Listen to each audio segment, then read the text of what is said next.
Hi everyone, welcome back to yet another episode of the SportsKhabri podcast. Today we're talking about Mumbai City FC, the League Shield winners of the ISL this year, and they've had an incredible season to say the least. They went on this incredible unbeaten run, racked up a load of points in the process, and finally it came to an end when they traveled to the Kantirwa and lost to BFC. BFC, of course, had the momentum going into that game. It's probably a fair result in the end, but let's just talk about what Mumbai City was when it started and where it has reached eventually. Arunava, because you've been a part of Mumbai City FC and you've seen their journey from when Mumbai City FC started, there's probably no better person to help us understand how the club has evolved over these years. Well, thanks, Rahul. When it was started in 2014, the idea was from the start to make Mumbai City one of the biggest, one of the strongest franchises, clubs, teams in the Indian Super League. So that was very, very clear on the onset. That is what Ranbir Kapoor, that was what Bimal Parekh wanted. And if you see the way we tried to build the team in season one, I remember, I myself sat on the domestic draft. I think we did have a very, very strong squad, but due to different reasons in season one, things didn't work. We had the issue with Nicholas Anelka, with his suspension from the Premier League, first three matches not being allowed to play. It was 3 nights actually before the start of the ISL that we didn't sleep and tried to figure out what to do with the AFF, and in the end, sadly, couldn't play. And he trained every session till the last one, and suddenly you're playing your first game, the first ever game of this league in front of a full house, and one of your key players didn't play. So, that sort of set a little bit of the tone, even though, we turned it around with certain results.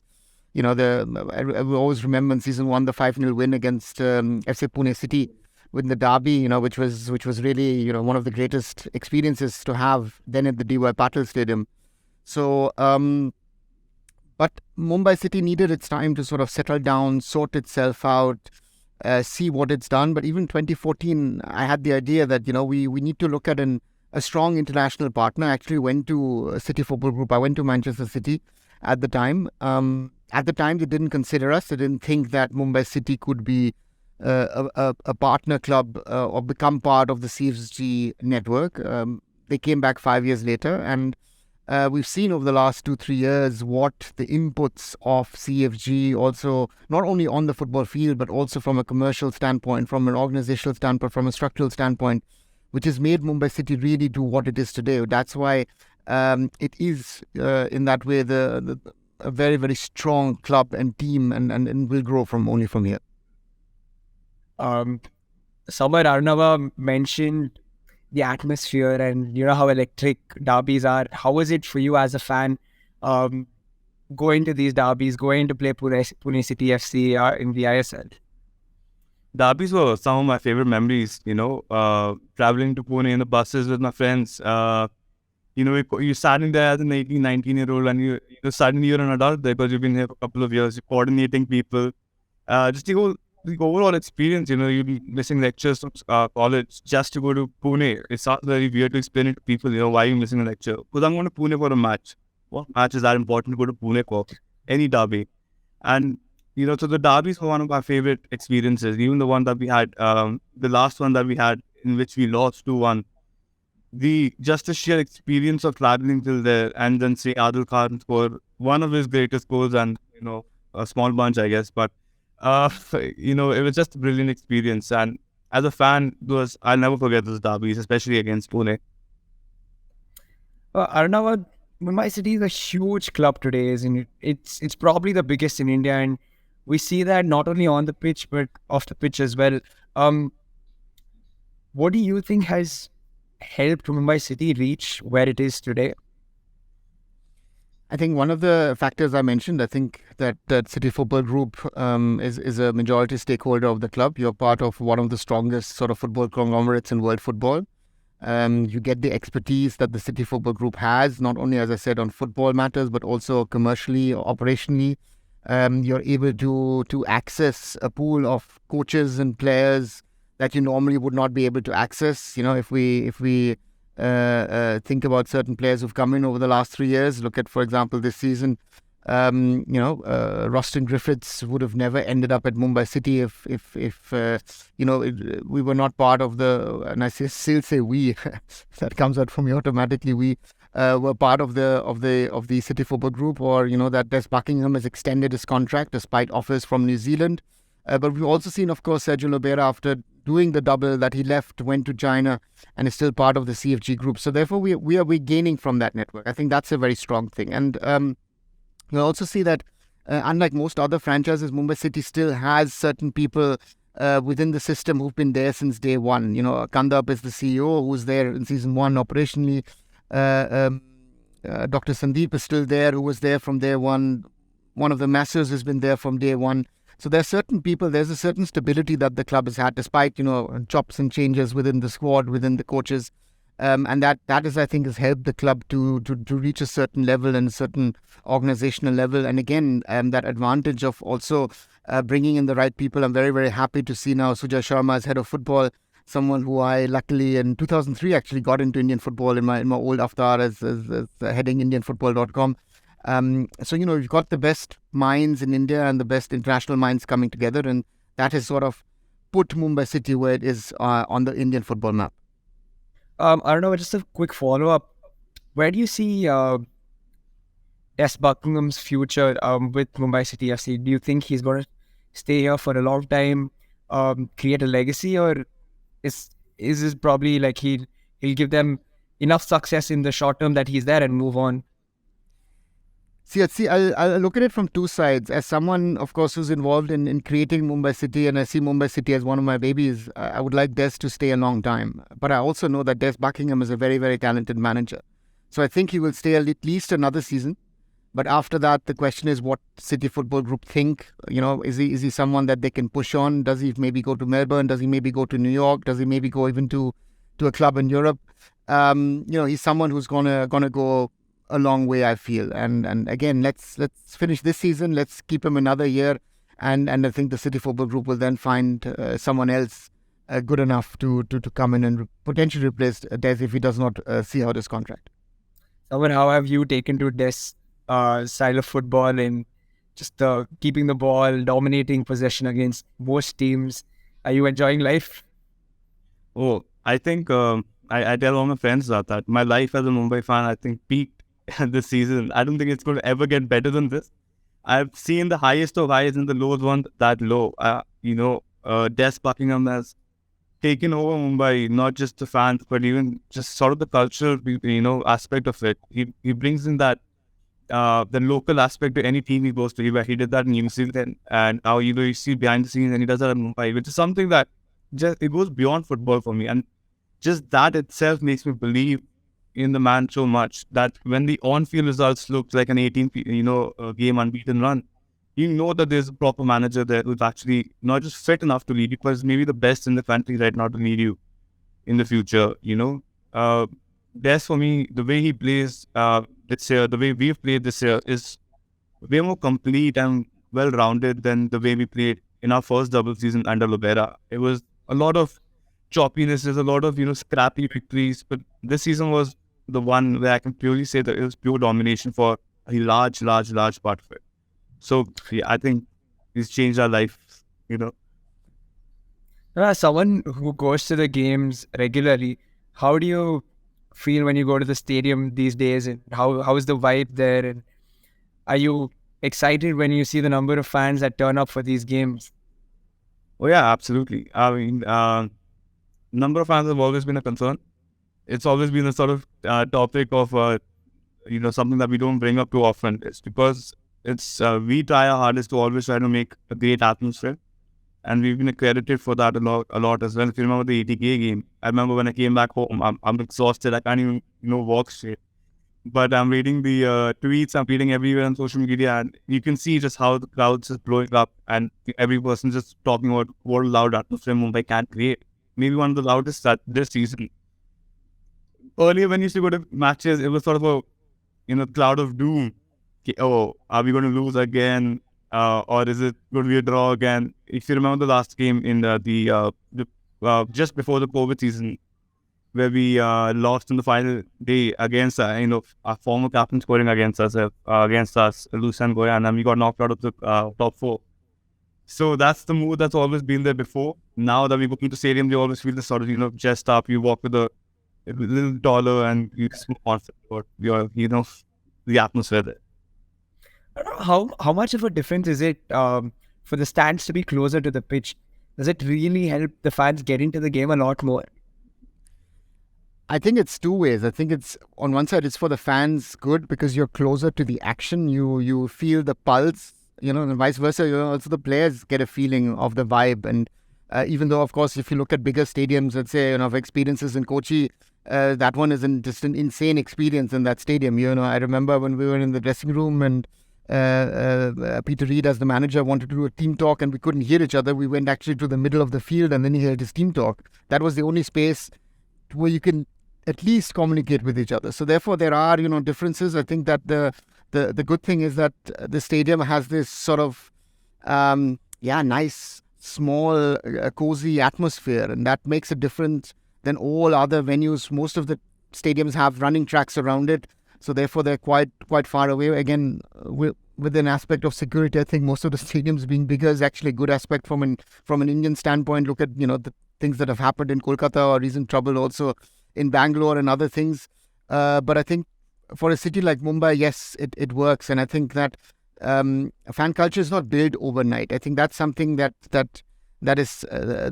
needs to grow, and that needs years to grow. And the problem in a city like Mumbai is also that you have so many options of entertainment that it's not, let's say in Jamshedpur, a football game of Jamshedpur FC is the highlight of the month in Jamshedpur. Do no disrespect to Tata Nagar in that way, but that's the reality. So therefore, you have to factor all these things in, and so it's better rather to have a small, cozy stadium which is full, rather than go into a 40, 50, 60,000 seater stadium and have a few thousand people and you can't even hear them. So I think, that's the small and the slight difference, I guess.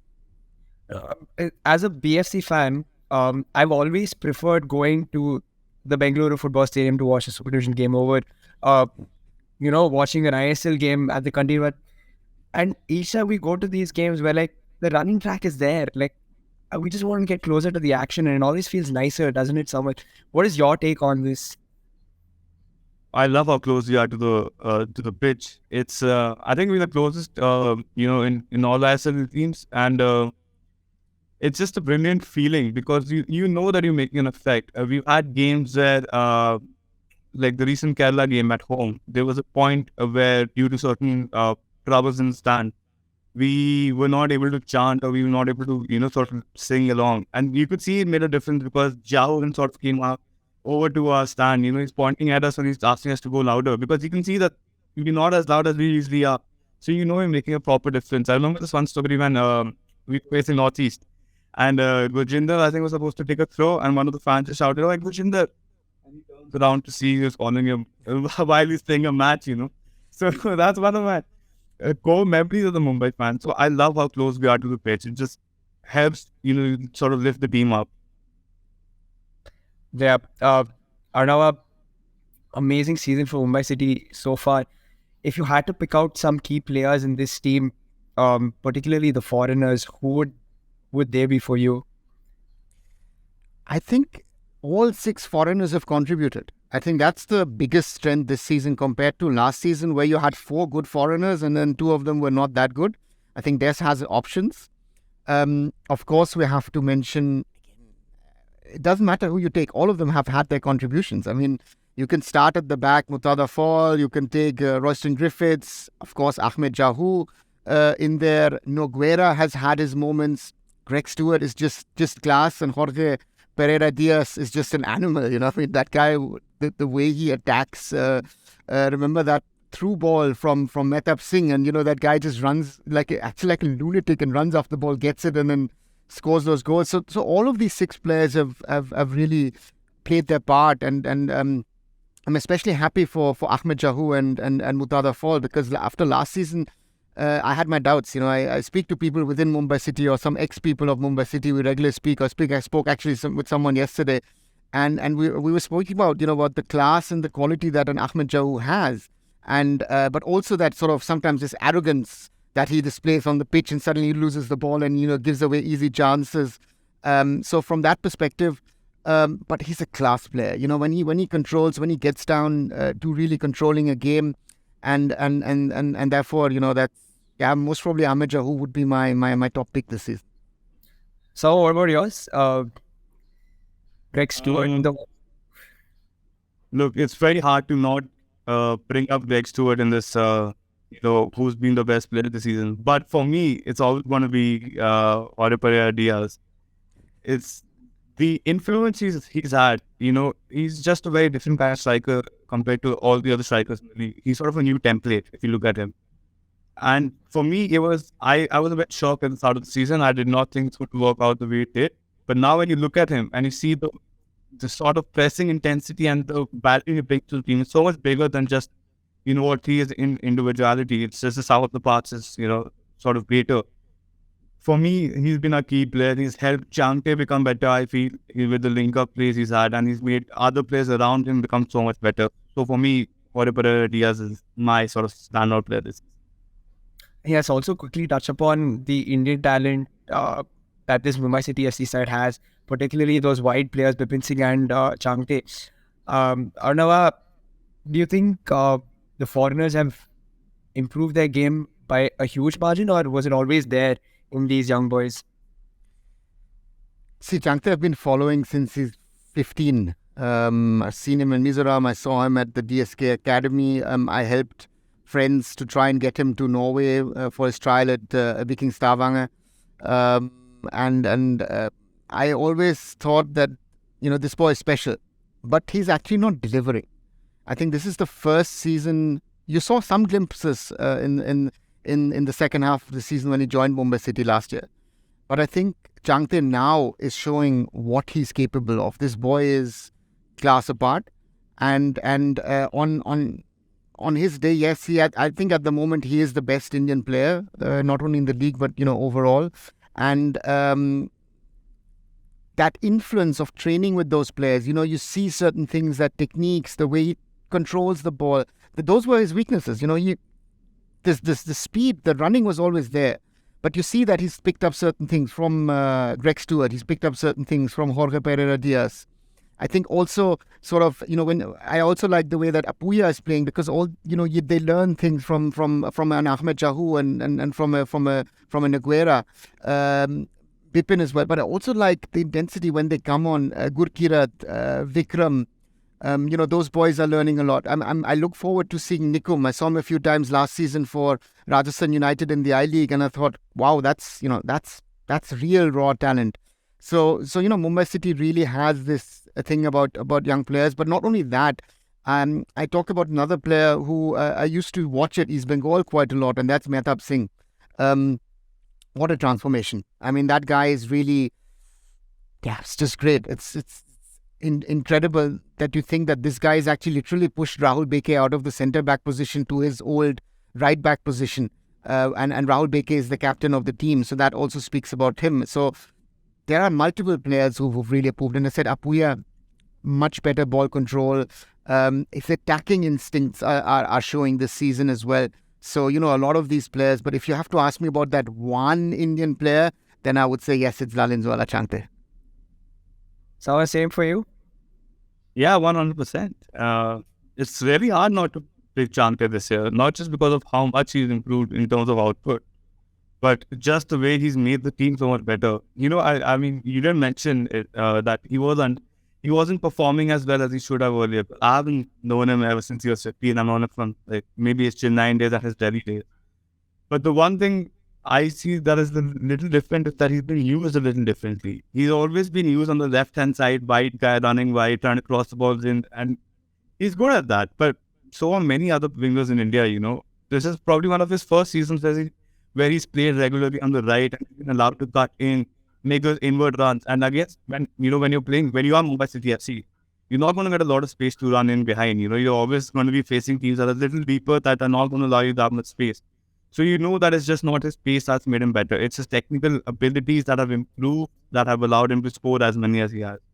So yeah, I think Changte 100% is my Indian player of the season for Mumbai. I don't know why we're on Changte do you think there's a possibility for him to go abroad and really for somebody to nurture this amazing talent that is Changte? See, I bring the example of Viking Stavanger up again in 2019. They were willing to offer him a 3-year contract. So if a club in Europe thinks that this boy, deserves a 3-year contract, that shows that yes, he has something special in him. And as I said, Samar very, very well summarized it, that this moving away from the left to the right has given another dimension to the game. I would always like to compare him sort of like an Iron Robin sort of kind of character, where you cut in and take your shots. And it's not just the shots in the regard to that, can curl it in, the strength of the shot. You always had this Chante had a lot of finishing, but the end product was not there. The ball used to go all over the place, or, the shot was too feeble. He now knows, at what pace he needs to shoot the ball.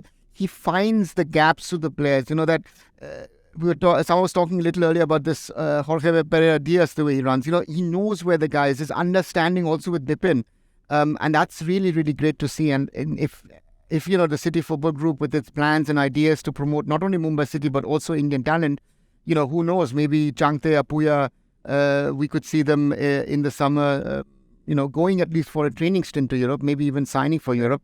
But on the other side, thinking from a Mumbai City perspective, it would be something big to lose those two guys. So, there's two hearts sort of in this topic. I think for Indian football, great if these boys get a chance in Europe. But from a Mumbai City perspective, then the Vikram Prataps and the others, have to also sort of improve. Arunava, I'll go to the wholehearted fan in Samar here. Samar, what would you want? Would you want Chowdhury to go out and really, develop himself, become better for Indian football, or just keep him at Mumbai City, man? Just let him play and let him score all the goals for Mumbai, and we'll stay on top of the league. When we first got taken over by CFG, all the fans looked at the players that sort of went through all 5 stages of, loss, and now we're all at acceptance. Because we know that most of these players, some of the absolute elite ones might actually end up leaving, and not leave to another rival club, but a club in Europe, club in maybe Australia or Japan, maybe even China. We're at that stage of acceptance, and me as a fan, I would stay, obviously. Nico helps take the sting away slightly, because he's sort of that replacement for him. But I would love it if Changte got the opportunity to join another club outside of India. It would be just an incredible opportunity, not just for Mumbai or CFG, but for Indian football in general. Yeah, I think most of us are unanimous on the fact that we want our players to go out and really work with some foreign talent to develop themselves and come back to the nation and then provide for the national team. And Rahul, I had a point to this. It also adds another dimension also for Mumbai City when the club wants to sign top Indian players. If you give them that opportunity to potentially go abroad, players will be interested to rather come to you. It's, the factor of Des Buckingham, the factor of the club, and the opportunity potentially to go abroad. This sort of combination makes it potential for the club to sign the players. I think that's one of the reasons why a Nikum is signed rather for Mumbai City than for the other 2-3 sort of competing clubs. I know on this, just another follow-up question. What is the likelihood of, say, a player like Changte going abroad, particularly because Mumbai City are linked to the City Football Group? See, we've seen last summer that Apuya went a couple of weeks to SK Lommel in Belgium. And I think those 2 weeks actually have helped Apuya, to understand a little bit, that the game in Europe is faster. You don't have too much time on the ball. All these things that you could see. Again, this boy has always had the talent. And I remember seeing him at 15, 16 for the under-17 World Cup squad. And he was not a starter because the coach thought, he has something in him, but he's just a little too slow. Suresh and Amarjeet at the time were faster. So he has developed. So from that perspective, I think it's a big chance, and hopefully these boys utilize the chance. They see the chance. But I said, as Mumbai City, as a club, as part of the CFG group, it makes the club much, much stronger. Right. So Okay, now I think it's time to talk about this incredible unbeaten run that you guys have been on, were on, in the season. Do you think it was a real opportunity for you guys to go unbeaten throughout the season, or are you saying it's okay? We've had an incredible season. We won the Shield. We can win the ISL as well. It's fine that we didn't get the invincible record. It's not fine. Obviously, it hurt a lot watching the Bangalore game. None of us ever brought it up on social media or even within conversations, but most of us being sort of like from sports background know jinxing and a lot of us have our superstitions. So we never brought up the I word. Now I can say the invincible. But we all had a jokes about having goal spray paint ready, so that if they do not turn up with the goal shield, we could just stop the field and just spray painted gold ourselves. That was sort of the running joke within us. So obviously it did hurt a lot, and you could see that Des really went for it because game after game after game, there was almost no rotation. Even for the BFC game, it was the first team that played. Mostly the first team. So you could see that he really wanted to go for it, and you could see that the moment you lost the game, the next game, it was all sort of the B team, so to speak, Hardik Bhatt and the likes of them. So it did hurt a lot, but it was incredible being a part of history, one of the greatest runs ever in Indian football by any team. So for us as fans witnessing it live, it was one of the greatest experience. Yeah. Arunava, are you saying that Craig Stewart not playing that game made a bit of a difference, or was it BFC's momentum from the previous games that carried them on and to win that game? See, I think Mumbai City could have at least drawn the game. It was not a game that Mumbai City should have lost. But you did see, I think, a little bit. They played the game in Goa, which was one of those matches. Those Goa games have been quite crazy over the years. Winning that, you stayed in Goa. Of course, they were focused, but you do lose that 5-10% after you've secured the league. Any team in the world, that happens to them. And those 5-10% were missing against BFC in form. What my thing was that at the end, after those 20 matches, I thought, okay, who did you lose to? You lost to BFC and you lost to East Bengal. Who did you lose to at the Durand Cup? It was BFC and it was East Bengal.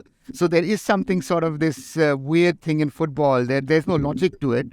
But you have these kind of sort of teams. And again, also against East Bengal, that's a game. If you look at the chances that Mumbai City had, it's not a match that they should have lost. But on the other side, I guess East Bengal did at the end deserve the win, if one is honest.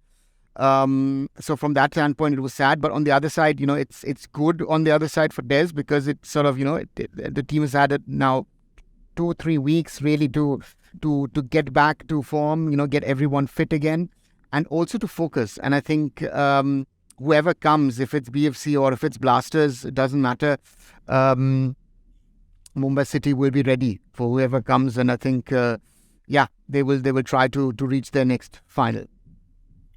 Looking ahead, guys, to the semi-finals, we also have these one-off playoff games. Samar, who do you prefer in the semi-finals for Mumbai City? Would you rather have BFC or the Blasters? Oh man, I'm actually worried about answering this one because of the sort of social media implications that come with this. Obviously, I'd like to have.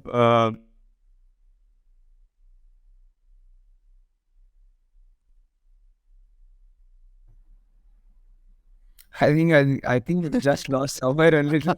I don't know. He stopped himself. He stopped himself not to get in trouble. I would be surprised if he's plugged out his internet there. I don't know. Do you want to take that? Who do you rather have? Again, I go with what you normally say in football. It doesn't matter who you play. I think so. Samar is back. Let him answer. Yeah, We thought none of you you went out because you didn't. Yeah, oops. Technical difficulties. I think my sort of internet connection is trying to save me, but I'll keep taking my own hold right now. So Yeah, as I was saying, I would love to have Kerala in the semis because we sort of had the double over them, and it's always a great feeling sort of having a victory over Kerala. But on the other hand, you want BFC because Death has lost now twice to him, in ways that you probably shouldn't have lost in games. You probably should have lost very important games, the Durand final and the sort of last game of the streak, second last game. So I'd love to sort of, have those games be put behind us and carry on forward. So maybe BFC would be the team that I would like to see. Are there any preferences for you? Like, See, I always say in football, it doesn't matter who you play. If you want to win the title, you have to beat everybody. And again, as Samar perfectly said, against Kerala Blasters, there's a different vibe. There's a very positive vibe. I mean, especially those, 22, 23 minutes in the home game. That was... I was watching the game and thinking, okay, this is going sort of like Brazil versus Germany in the World Cup. It looked like it in the first 23 minutes. Against BFC, again, Samar said it perfectly. I think both the games were games which you didn't have to lose.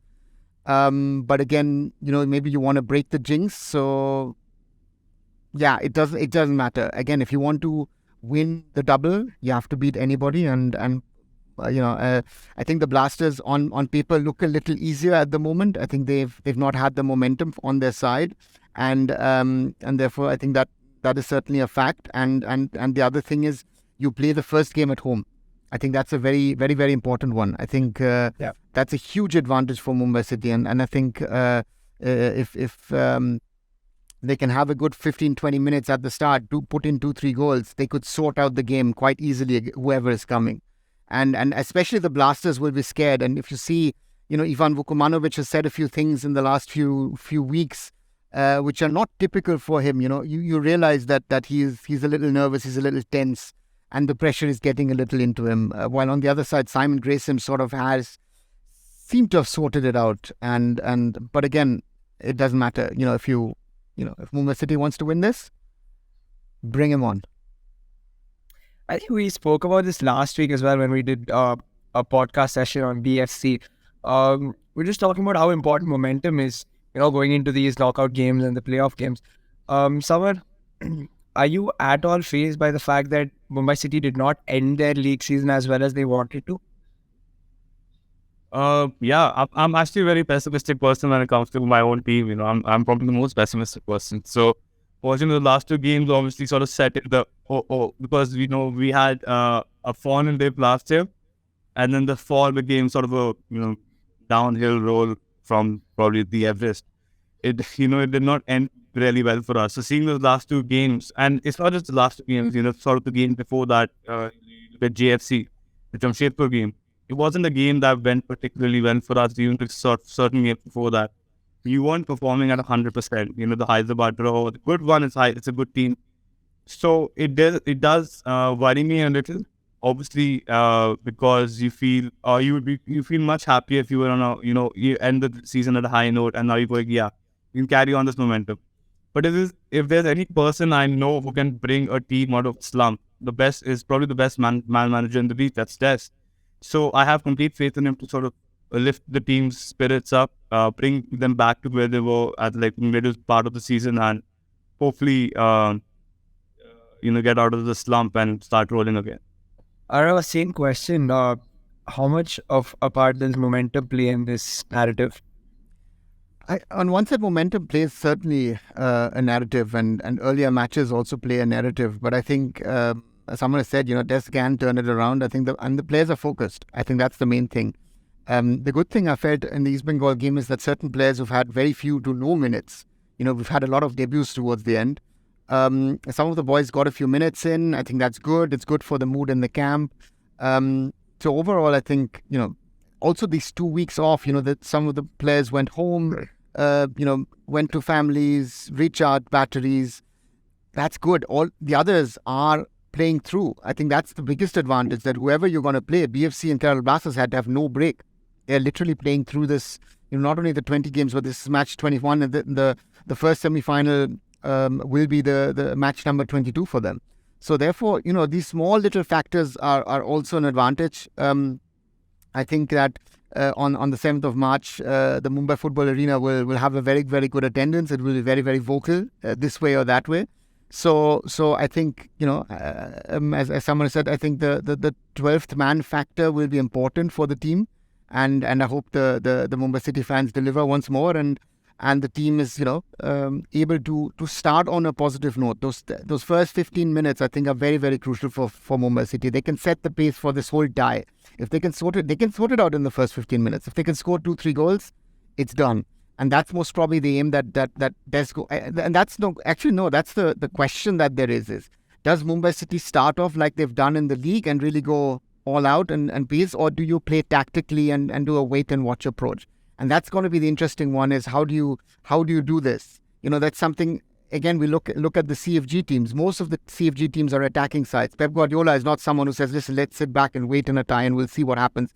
They go all out. And this is something that Des likes as well, or I've seen last season, for example, with New York City as well. So therefore, I think they'll go out, and that might be the interesting fact to put pressure on the opponents. And the opponents know that. Even a BFC, if they are the opponents, with 2 wins against Mumbai City, they know that the first few minutes will be very, very dangerous for them. Yeah, so the fans do make a difference in these tight games, especially knockout games. Is there something special that you guys have planned for the semi-final? Obviously, I'm not going to sit and make promises about that this is what we're going to do. But yes, of course, we've always asked something special planned up for semi-finals and knockout games. It's a huge game. It's we still have the memories of the last semi-finals that we had at the MFA, and we sort of want to move past those. So yes, definitely we are planning great stuff, and hopefully that we can lift the spirits up from minute one of the team for the team, and hopefully have this typical Mumbai City FC quick fire start in the first 15 minutes. Yeah.